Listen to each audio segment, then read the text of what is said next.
بسم اللہ الرحمن الرحیم۔ السلام علیکم۔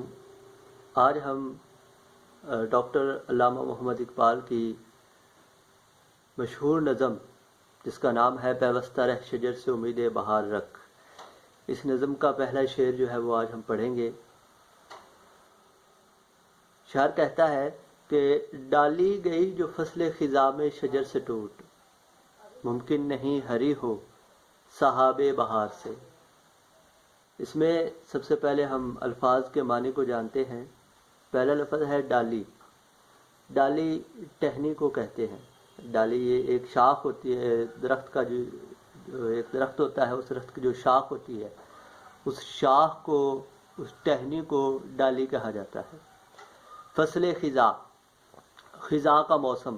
خزاں ایسا موسم ہوتا ہے جس میں درختوں سے پتے جھڑ جاتے ہیں، اور فصل کا معنی موسم، فصل خزاں، خزاں کا موسم، مرکب اضافی ہے اس کو۔ شجر سے ٹوٹ، شجر درخت کو کہتے ہیں۔ ممکن نہیں ہری ہو، ہری سرسبز و شاداب۔ صحاب بہار سے، صحاب بادل کو کہتے ہیں، گھٹا کو کہتے ہیں۔ بہار، بہار ایک موسم ہے۔ صحاب بہار، بہار کا بادل، بہار کی گھٹا، بہار کا موسم اس سے مراد ہے۔ تو اب دیکھتے ہیں اس کا مفہوم کیا ہے۔ شاعر یہ کہتا ہے کہ جو ڈالی، جو ٹہنی، جو شاخ خزاں کے موسم میں درخت سے ٹوٹ جاتی ہے، ٹوٹ کر گر جاتی ہے، پھر اس شاخ پر کبھی بہار نہیں آ سکتی۔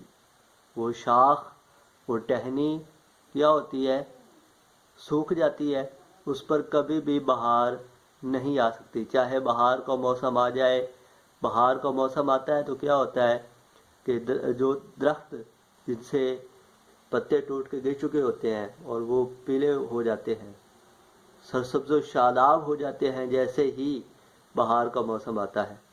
لیکن جو ٹہنی، جو شاخ ایک بار ٹوٹ گئی ہو، اس ٹہنی پر کبھی بہار نہیں آ سکتی۔ یہ اس کا ایک انہوں نے ایک مثال دی ہے۔ اصل بات وہ کچھ اور کرنا چاہتا ہے۔ اصل بات وہ کیا کرنا چاہتا ہے؟ اصل بات کو سمجھیں۔ وہ کہتا ہے کہ یہ جو جس طرح ایک ٹہنی جو ہے وہ اپنی شاخ جو ہے وہ اپنے درخت سے جدا ہو جاتی ہے، ٹہنی جدا ہو جاتی ہے، تو جدا ہونے کے بعد اس پر کبھی بہار نہیں آ سکتی۔ اسی طرح وہ کہتا ہے کہ جو ملت اسلامیہ ہے، اس کی مراد، اس کی مثال ایک درخت کی سی ہے، یہ ایک درخت کی مانند ہے، اور اس ملت اسلامیہ یعنی اس مسلمان قوم کا ایک ایک فرد جو ہے وہ اس درخت کی ایک ایک ٹہنی ہے، ایک ایک شاخ ہے۔ جب ایک فرد جو ہے، ایک مسلمان جو ہے وہ اپنی ملت سے جدا ہو جاتا ہے، وہ اپنی قوم سے جدا ہو جاتا ہے خزاں کے موسم کی وجہ سے۔ خزاں کا موسم، اس سے کیا مراد ہے؟ زوال، کہ جب مسلمان امت پر زوال آ رہا ہے، اب وہ دیکھ رہا ہے، ایک مسلمان دیکھ رہا ہے کہ میری قوم پر زوال آ چکا ہے، مسلمان ذلیل ہو رہے ہیں، اور جس طرح آج ہو رہا ہے، وہ کہتا ہے کہ کیا فائدہ، بہتر یہی ہے کہ میں کوئی اور مذہب اختیار کر لوں، کسی اور مذہب میں چلا جاؤں گا، مجھے عزت ملے گی، رسپیکٹ ملے گی، دنیا داری۔ تو یہ خزاں آ گئی۔ یہاں خزاں سے مراد جو ہے وہ زوال ہے۔ یہاں یہ بھی ایک جو ہے نا ایک مثال دی ہے اس نے۔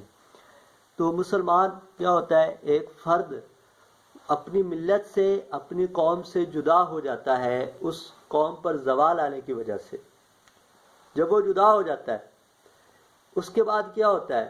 اب وہ خزاں میں ہی رہتا ہے، وہ سوکھ جاتا ہے۔ یعنی کیا مطلب کہ وہ اب کبھی بھی اس پر بہار نہیں آ سکتی، وہ کبھی بھی سرسبز و شاداب نہیں ہو سکتا۔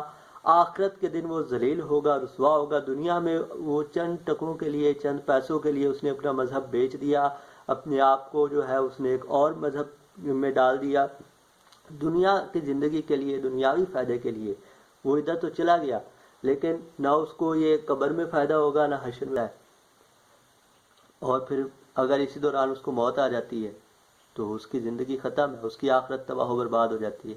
تو شاعر یہ کہنا چاہتا ہے کہ کبھی بھی مشکل حالات میں اپنی قوم کا ساتھ نہ چھوڑیں، چاہے جتنے مرضی مشکل حالات آ جائیں، آپ اپنی قوم کے ساتھ رہیں، ٹھیک ہے؟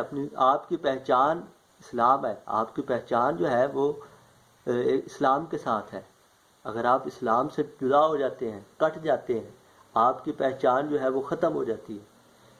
اسی کا ایک اور شعر ہے، یعنی کہ علامہ اقبال کا ہی ایک اور شعر ہے جو بالکل اسی سچویشن کے بالکل اکارڈنگ ہے۔ وہ کہتے ہیں کہ فرد قائم ربط ملت سے ہے، فرد قائم ربط ملت سے ہے، تنہا کچھ نہیں۔ فرد قائم ربط ملت سے ہے، تنہا کچھ نہیں۔ موج ہے دریا میں، بیرون دریا کچھ نہیں۔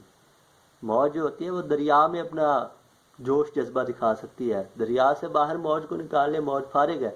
ہر فرد جو ہے، ہر مسلمان کا ہر مسلمان جو ہے اس ملت اسلامیہ کا، یہ اگر قائم و دائم ہے تو اسلام کی وجہ سے، اگر یہ ٹوٹ جائے، علیحدہ ہو جائے تو اس کی کوئی پہچان نہیں ہے، یہ بالکل فارغ ہے، بالکل تنہا ہے، اس پر زوال ہے، ہمیشہ کے لیے زوال ہے، ہمیشہ کے لیے، کبھی بھی اس پر بہار نہیں آ سکتی، کبھی بھی نہیں آ سکتی۔ یہ شاعر بتانا چاہتا ہے۔